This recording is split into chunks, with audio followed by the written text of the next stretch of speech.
And I have officially broken 800. So I think I'm due for a profile picture update for at least the next episode. And we'll repeat the same opening. It would be nice to get the same strategy a couple of games in a row. But here we see my opponent very quickly preventing bishop g5, preventing knight g5. So I'll have to use a different strategy here. And I'm going to start with knight c3 again. And perhaps we'll see just a different way of playing such a position. I'm expecting my opponent to play bishop c5. Should also note that I think this is the highest rated opponent I've played so far in the series. And as I progress, the games will definitely get just higher quality, and hopefully there will be just deeper lessons to learn from these games. My opponents won't be blundering so easily. So we see bishop b4, pinning the knight. Now this move isn't so annoying because I can now happily castle. And I really don't mind if black takes, because then I would strengthen the center and have the bishop pair. But we see d5.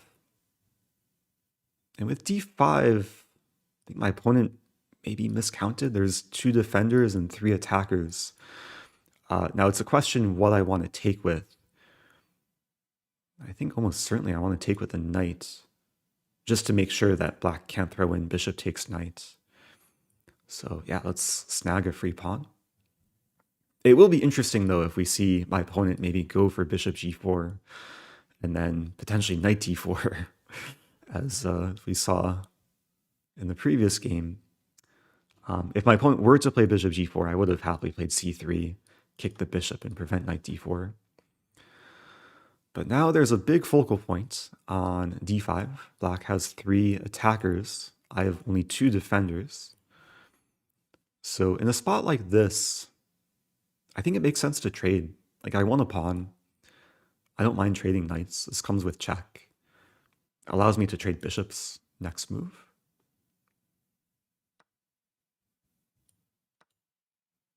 And here I'm really just going for the simple and solid approach. Like, we clarify the position a little bit. I'll complete development. This is the most logical, most central square for the bishop. And we'll just see how black chooses to progress. And we are approaching the middle game. And we see knight d4. I think this is another instance of my opponent just not realizing the number of attackers and defenders. I have 2 attackers. Black has 1 defender. It is a question, do I want to take with the knight or the bishop? Honestly, I think both moves are fine. It's probably not something to overthink.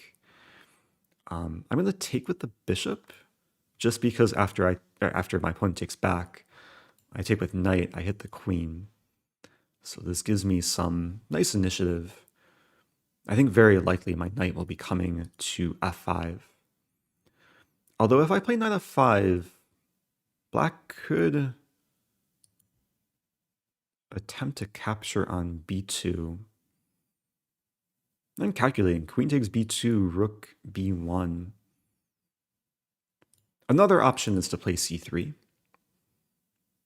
which defends and attacks. I like c3. Even though maybe I'm chasing the bishop to a more centralized square, it's a very solid setup for the pawns. I reinforce the knight. If bishop d6, black would be threatening mate, and then I would have either played knight f3 or f4. Here I definitely don't want to play f4, because that allows bishop takes d4, and black would then win back a pawn. So probably a question where to move the knight. Knight f5, knight f3. There's also queen a4 check to consider.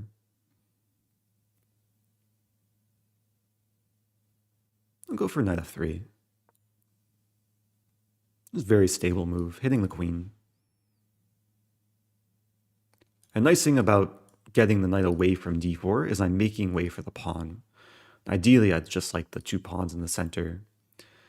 Yeah, I'll continue here with pawn d4. I was going to say that there's cases where if I allow queen takes e4, then rook e1 would be a pin along the e-file. Now bishop d6 is not threatening mates because my knight defends. So I'm debating here, like e5 is actually a really nice looking move. I could also play queen d2 and just try and head towards an endgame. Probably not a moment I want to spend too long on. So I think queen d2 makes sense. This does set up the trap, queen e4, rook e1. Oh no, my pawn.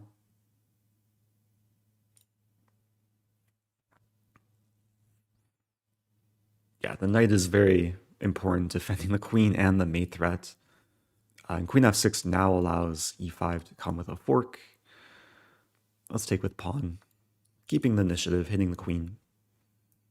So I've gone up a bit of material, up a knight and a pawn.